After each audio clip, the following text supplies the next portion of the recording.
Glória a Deus. Queridos, meus cumprimentos com a paz do Senhor. Vocês estão felizes aqui essa noite? Acho que está fraco, pastor. Vocês estão felizes aqui essa noite? Glória a Deus. Você que trouxe Bíblia, abra sua Bíblia comigo. Evangelho de Mateus, capítulo 26, versos também 26. Evangelho de Mateus, capítulo 26, verso também 26. Enquanto você procura, quero expressar a Deus a minha gratidão de poder estar nessa casa tão linda, tão bonita. Que Deus abençoe a vida da igreja. Pastor Werlen, meu grande amigo, que Deus abençoe sua casa, sua família, sua esposa. Que Deus abençoe o Isaac, estão por aí. Cadê o Robson? O Robson está por aí também. O Robson, para quem não sabe, ele era lá de casa, lá da minha igreja, lá no Jurunas. Aí ele veio para cá. Glória a Deus, está somando a igreja aqui. A Rai está aí, por aí, a Rai? A Rai não veio? Vou puxar a orelha dela depois. Você que encontrou, diga amém. Eu estou aqui com alguns exemplares desse livro aqui, são 5 exemplares na verdade, que é Como Ser um Mestre na Escola Dominical. Esse livro aqui é escrito pelo meu pastor, meu pai, pastor Edmar Santos. Eu trouxe apenas 5, você me procura lá atrás. O próprio nome já fala sobre si. Você vai aprender um pouco mais sobre a escola dominical, sobre como ensinar, sobre como ser um grande mestre, como entender, como explicar, como falar. É um verdadeiro curso teológico esse livro aqui. Você pode encontrar esse curso, você pode comprar esse curso por apenas R$30 ali atrás. Você me procura, amém? Eu quero casar esse ano também. Quando tu vai casar é tudo mais complicado. Maquiagem é 200, vai casar é 2.000, 3.000, 4.000.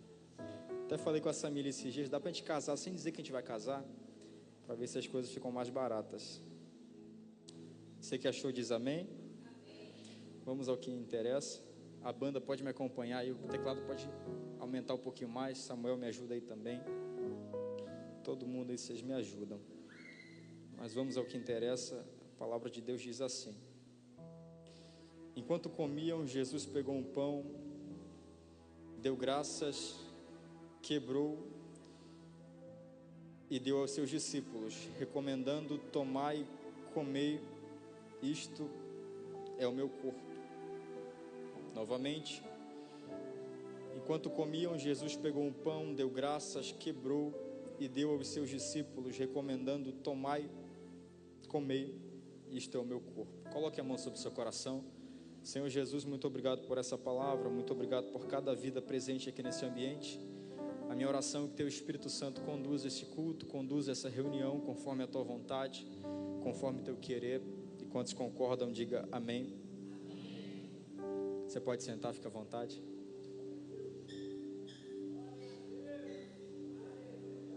Você me empresta alguns minutos do seu tempo para contextualizar essa mensagem. Logo após eu aplico, nós entendemos e glorificamos juntos. O que eu peço são 2 coisas: sua atenção redobrada para cá, não converse, não ande, não fale, e a sua boca para glorificar ao nome do Senhor. Amém. Esse texto é um texto muito conhecido, é um texto que marca a vida da igreja. É um momento histórico, é um momento da história muito conhecido por todos nós. Na verdade, é um dos textos mais notáveis do Novo Testamento. É um texto que embasa um dos principais atos da igreja de Cristo, que é a ceia do Senhor. Você está me ouvindo bem? Amém? A ceia do Senhor. Há sobre esse texto uma grande discussão teológica que implementa, que na verdade vai falar sobre os elementos da ceia, sendo o pão e sendo o cálice.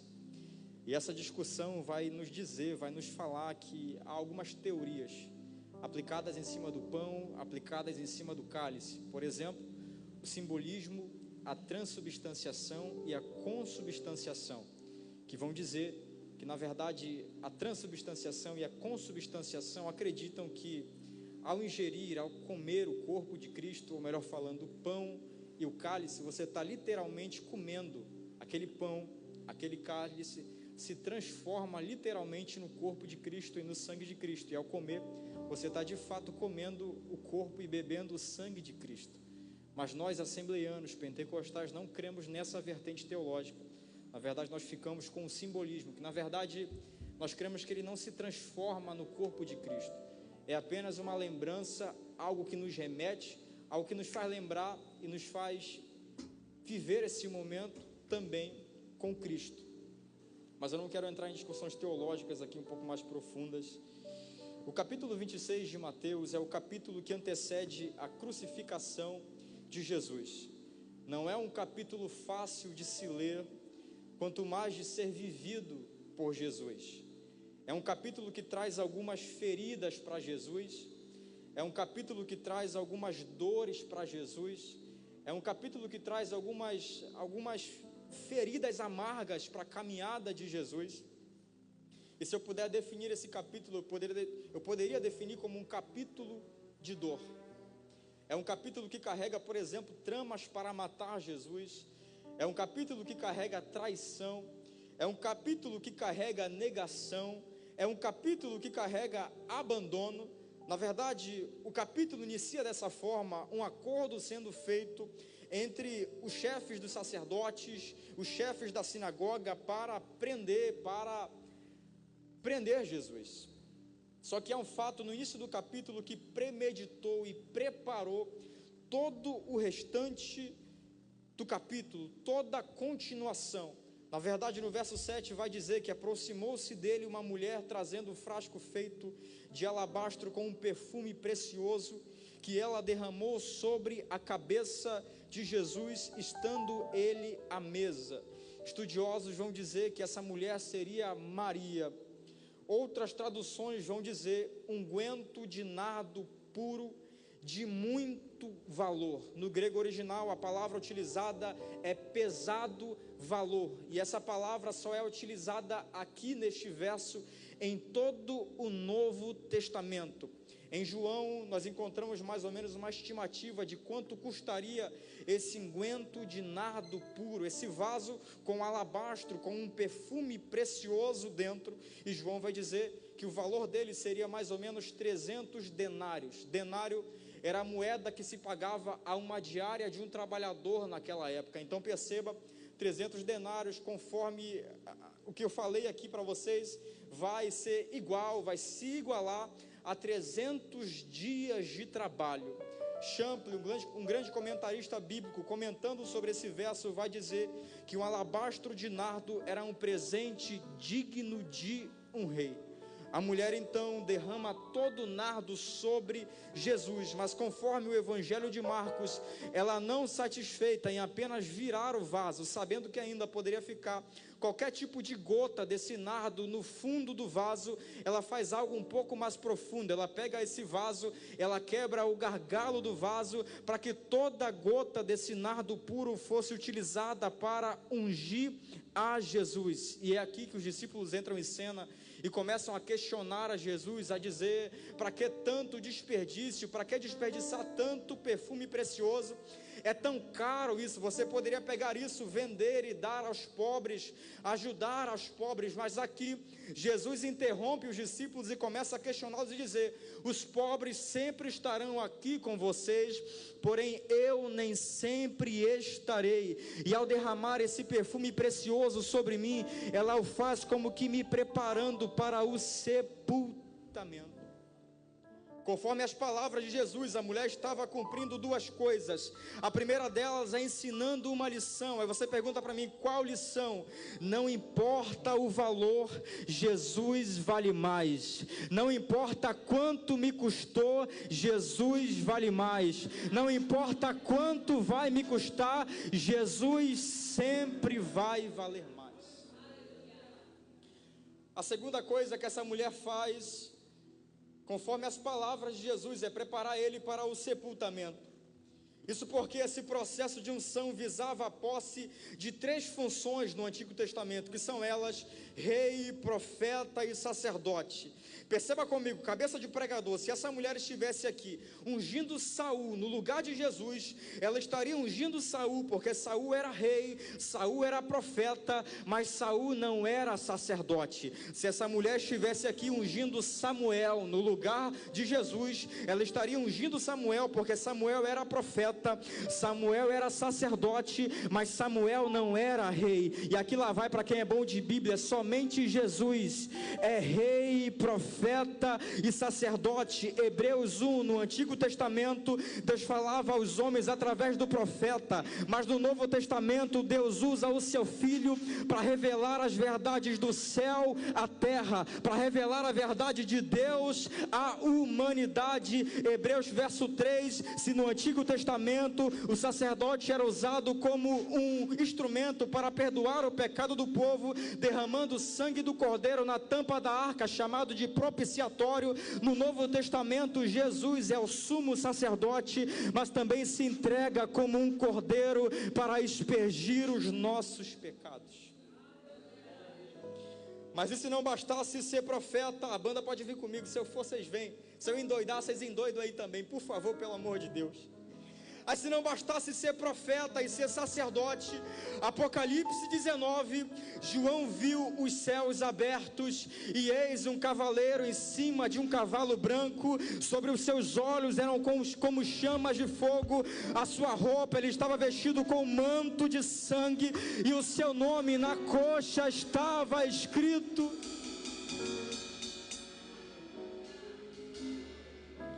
Maria estava ungindo Jesus para prepará-lo para a sua coroação, mas a coroa de Jesus não seria de ouro, não seria de prata, não seria de pedras preciosas. A coroa de Jesus seria de espinhos na sua cabeça.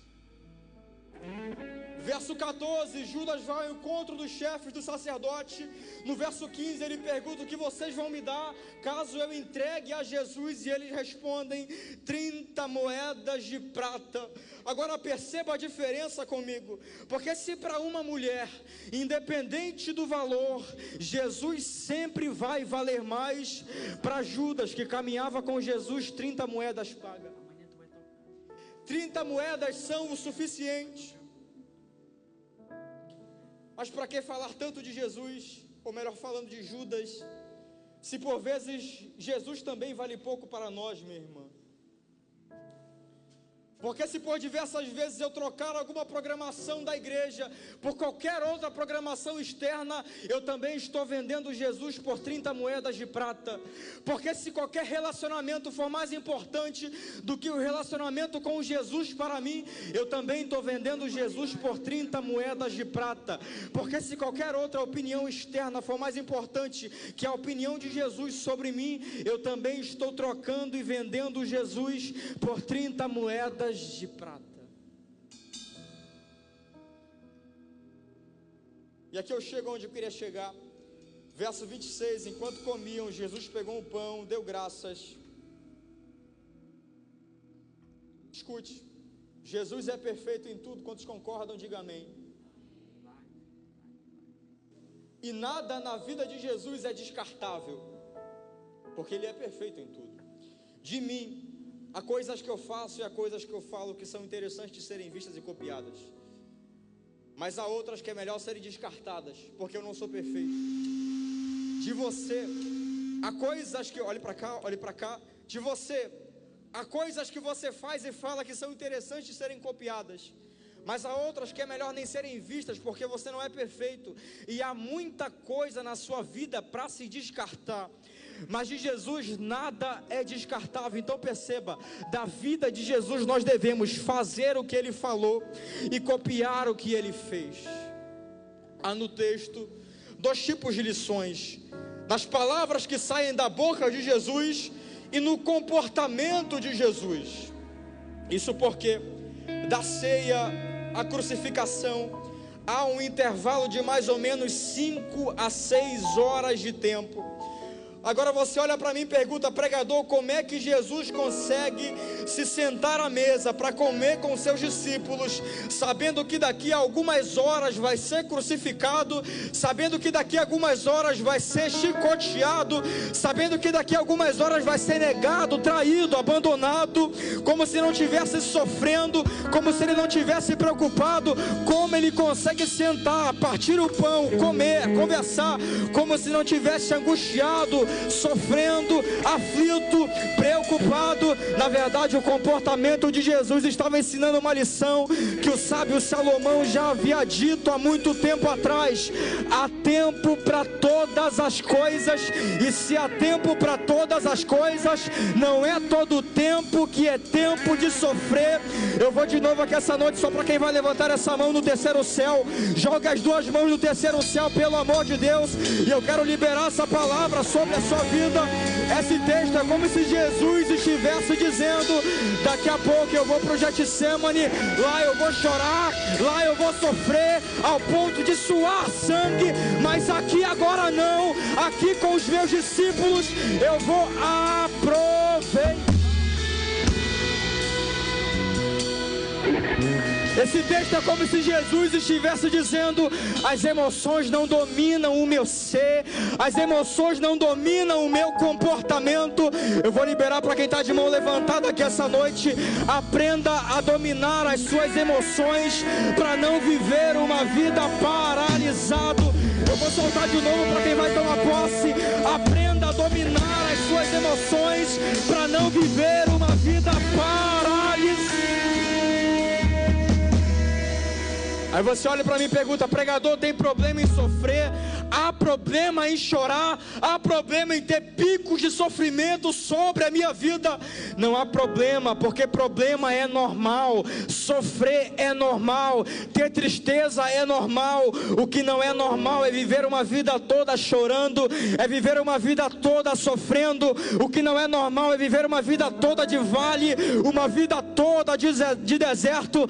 As suas emoções não vão mais te dominar. Levante a sua mão que eu vou liberar isso sobre a sua vida.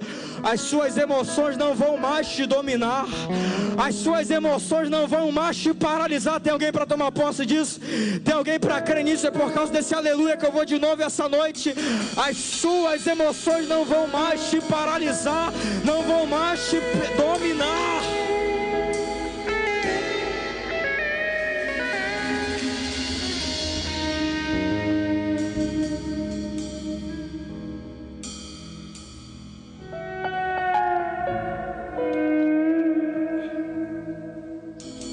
A segunda lição do versículo está na fala de Jesus. Isso porque ele pegou um pão e deu graças. E essa prática era uma prática comum sempre que um grupo de pessoas se sentava à mesa naquela época, geralmente atribuída ao líder, ao anfitrião de uma casa, onde ele juntava as pessoas e antes de comer eles agradeciam. A fórmula usual daquela época era: bendito és tu, ó Senhor, Deus do mundo, Rei do universo, que produzes o pão da terra.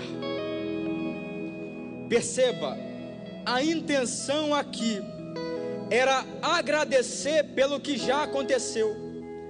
A intenção aqui era agradecer pelo que Deus já havia feito na vida deles.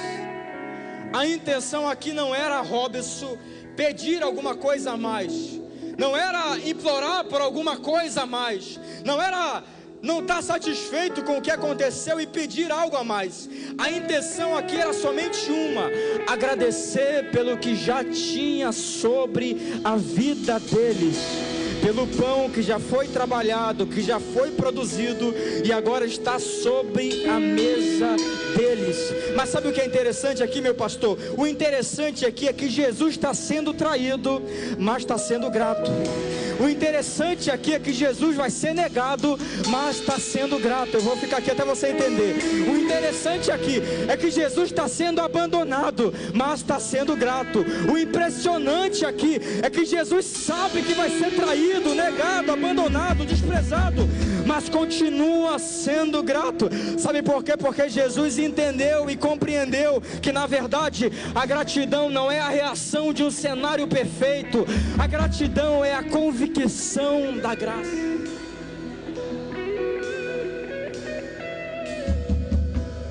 Eu vou de novo. Jesus compreendeu que a gratidão não é a reação de ter chegado a um ambiente, a um cenário perfeito.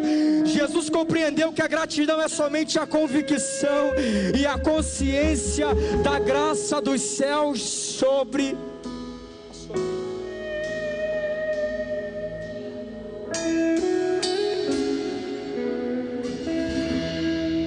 Olha que interessante. A materialização da graça aqui na terra é Jesus. A materialização da graça na terra é Jesus. Mas em João 6, verso 35, ele vai dizer: eu sou o pão da vida.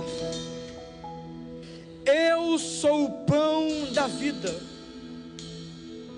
E é por isso que ele está aqui em um cenário caótico. E é por isso que Jesus está aqui em um cenário de cruz. E é por isso que ele está aqui em um cenário de rejeição, de traição, de abandono. Ele está levantando um pão para o alto e dizendo: obrigado, Senhor, por esse pão. Na verdade, Jesus estava dizendo e ensinando com o seu exemplo: quando vocês lá na frente passarem por cenários difíceis, porque vocês vão passar, quando vocês lá na frente passarem por cenários de cruz, porque vocês vão passar como Pedro passou, porque quando vocês lá na frente passarem por cenário de prisão, porque vocês vão passar como Paulo passou, quando vocês lá na frente passarem por cenário de rejeição, olhem para o pão e agradeça pelo pão vivo que desceu do céu. E agradeça. Tem alguém para crer nisso essa noite? Teu irmão lá atrás que recebeu, alguém na minha direita recebeu. Agradeça, seja grato pelo pão vivo que desceu do céu. O que eu estou pregando aqui essa noite é que o cenário pode não estar perfeito na sua vida, mas se você tem essa vida, é graça sobre você. O que eu estou pregando aqui essa noite é que o cenário pode não ser perfeito na sua casa, mas se você tem casa, isso é graça de Deus sobre você. Tem alguém para crer nisso essa noite? Tem alguém para receber isso essa noite? O que eu estou pregando aqui essa noite é que o cenário pode não ser perfeito nos seus planos, nos projetos, mas se você tem a capacidade de sonhar, de planejar, é graça sobre você. Eu vou te dar agora 1 minuto para levantar essa mão para o alto. Há uma presença sobre esse ambiente, há uma graça sobre esse ambiente, e eu quero que pelo menos 1 minuto você seja grato a Ele. Aí você olha para mim e fala: pregador, o cenário está difícil na minha casa, mas pastor, o cenário está complicado na minha vida. Eu estou com ansiedade, depressão, a minha casa está de cabeça para baixo. Mas seja grato, porque se você está aqui essa noite, tem ar, tem fôlego no pulmão, e isso já é motivo de agradecer. Seja grato, seja grato, seja grato, seja grato.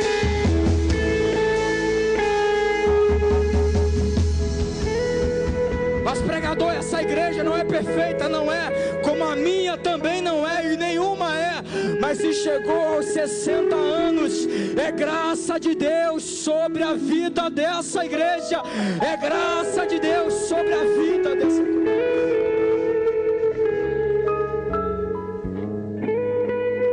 Verso 30: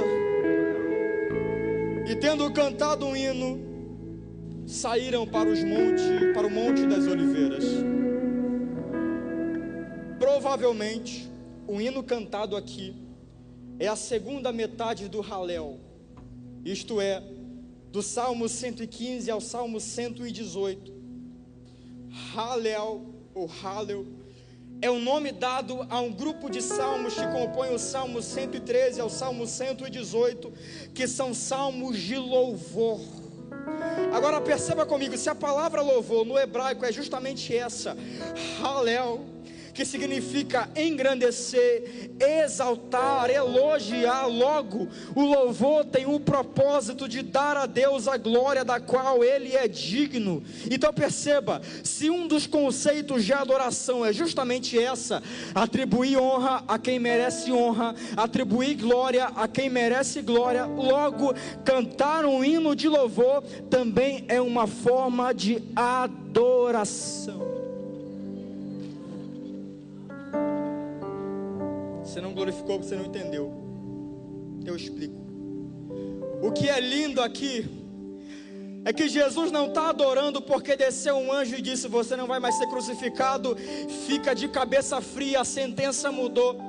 O que é interessante aqui é que Jesus não está adorando porque desceu um anjo e disse: olha, acabou, não precisa mais de cruz, a crucificação mudou, não precisa mais ser preso, nada mudou, mas Jesus continua adorando. Na verdade, mesmo sabendo que a crucificação não mudou, a adoração continua. Há um ambiente de adoração aqui, quantos creem nisso? Há um ambiente de adoração, quantos creem nisso? Só que provavelmente há pessoas aqui, minha irmã, que estão adorando na expectativa de que Jesus visite o hospital e cure alguém. Provavelmente há pessoas aqui adorando na expectativa de que Jesus visite uma casa e coloque as coisas no lugar. Tem pessoas adorando aqui na expectativa de que Jesus visite uma situação e comece a resolver, e comece a encaixar, e comece a colocar as coisas no seu devido lugar e no seu devido cenário. Mas e se Jesus visitar o hospital e não curar?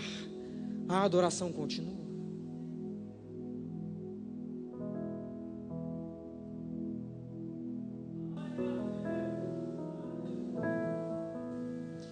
Mas e se Jesus visitar a sua casa e por hoje não colocar as coisas no devido lugar? A adoração continua. E se Jesus visitar a situação que você quer que Ele visite, mas a solução não é a que você espera, a adoração continua. Deus está dizendo aqui essa noite: o dia que a sua adoração depender de um fator externo, não é adoração, é cumprimento de um regulamento. Eu vou de novo aqui essa noite porque você não entendeu. O dia que a sua adoração depender exclusivamente de um fator externo, não é adoração, é cumprimento de um regulamento. Deus fez, eu adoro, estamos quites. Deus não faz, eu não adoro, estamos quites.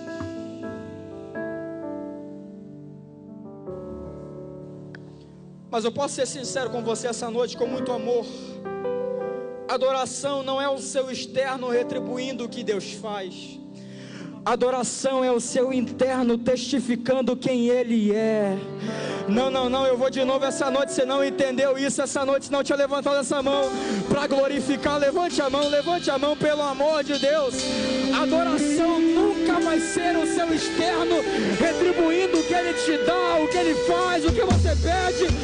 Adoração é o seu interno testificando quem Ele é. Levante a mão, adore o nome dEle, pelo amor de Deus. O que eu estou pregando aqui essa noite é que se esse diagnóstico não mudar, a adoração vai continuar. O que eu estou pregando aqui essa noite, que se nada mudar, a adoração vai continuar. A adoração do ambiente vai continuar. A adoração do ambiente vai continuar. Tem alguém para adorar essa noite? Tem alguém para crer essa noite? Você tem 10 segundos essa noite para adorar o nome dEle como você nunca adorou. Levante a mão. Você tem 10 segundos essa noite. Eu vou soltar esse microfone aqui e você vai glorificar como nunca.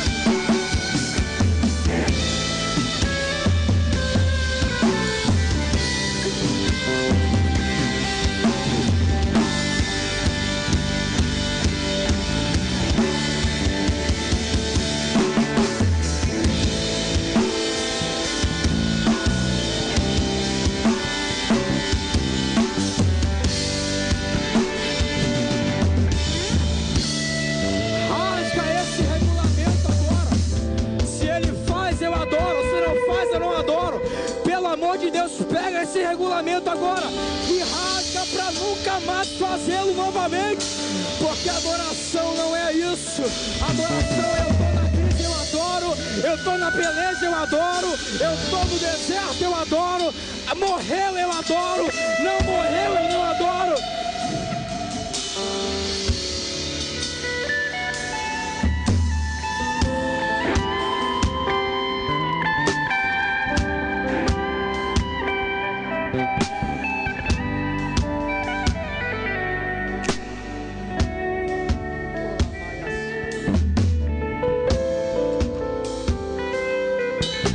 Jesus, após cantar um hino, saiu em direção ao Getsemane, ou conhecido como Jardim da Aflição. Tamanha dor e agonia ansiavam e esperavam por Jesus. Mas conforme Champlin comentando, ele vai dizer: a comunhão direta com Deus sustentou Jesus. Jesus foi sustentado pela comunhão direta com o Pai, pela comunhão direta com Deus. Jesus, após cantar o hino de louvor, Jesus, após agradecer, ele foi munido, ele foi encorajado para não desistir das tribulações e para não desistir no Getsemane e para continuar e não parar. Sabe por quê? Porque enquanto o adorador prepara a sua adoração, Deus está preparando.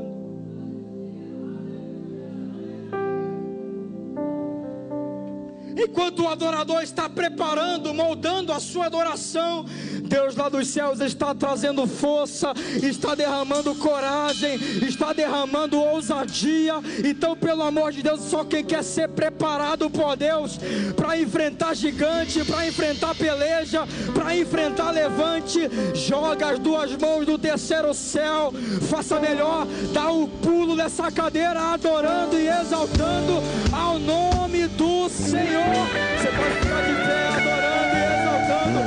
Só quem quer ser preparado pelos céus essa noite, só quem quer ser moldado pelos céus essa noite, abre essa boca e adore.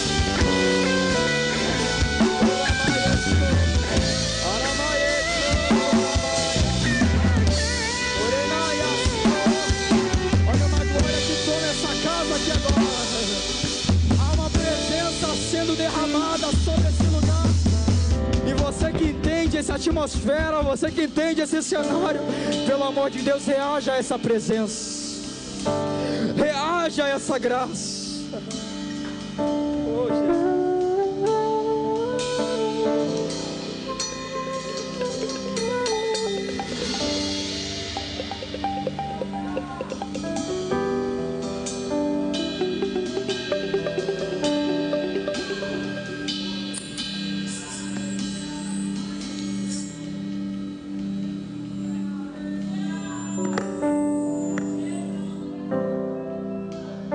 Uma graça pairando sobre esse ambiente aqui agora. Quem tem ouvidos para ouvir, ouça. Quem tem corpo para sentir, sinta. Quem tem alma para sentir, sinta. Quem tem olhos para ver, vejam essa noite. Há uma graça pairando sobre esse ambiente.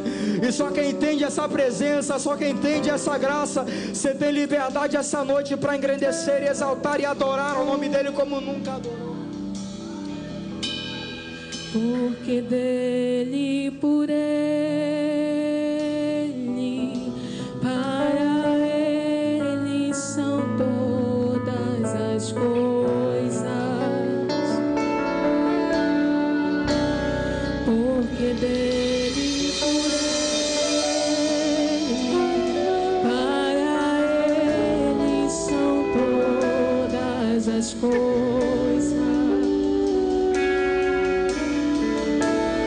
Porque dele, por ele, para ele são todas as coisas.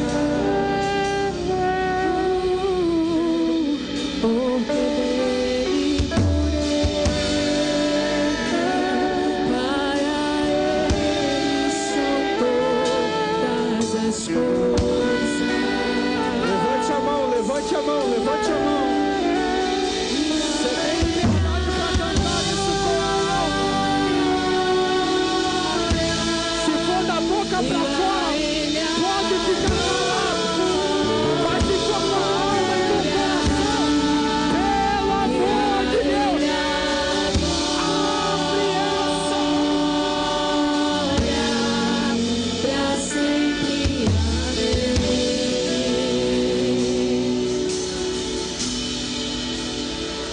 Olhe para cá, eu finalizo agora.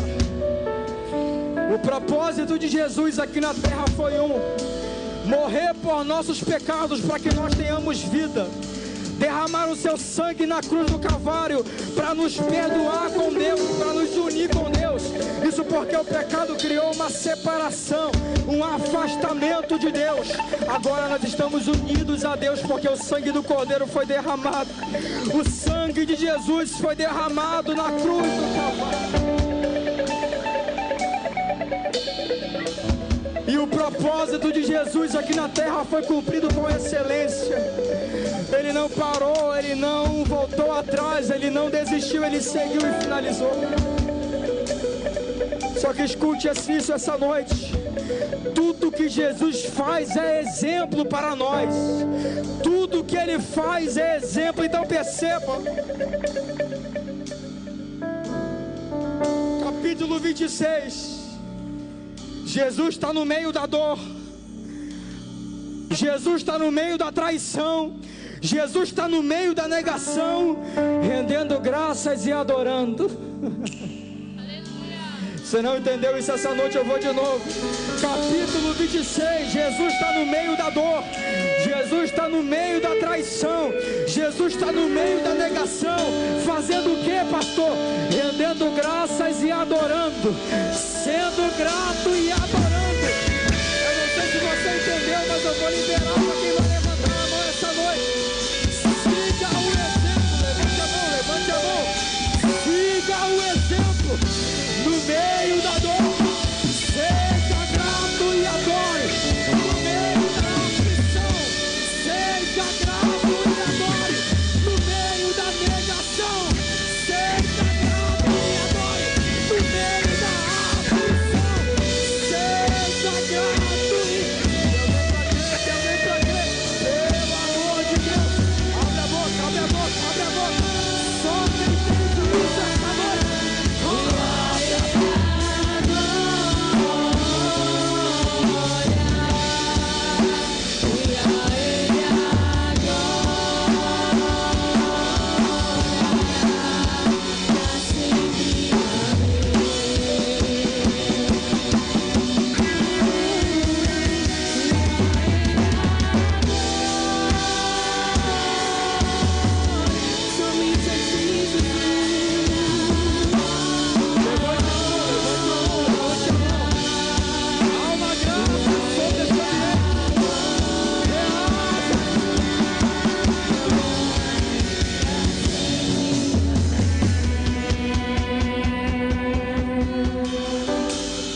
Cadê os adoradores aqui essa noite? Como diz certo pregador, se você é pentecostal, pelo amor de Deus, me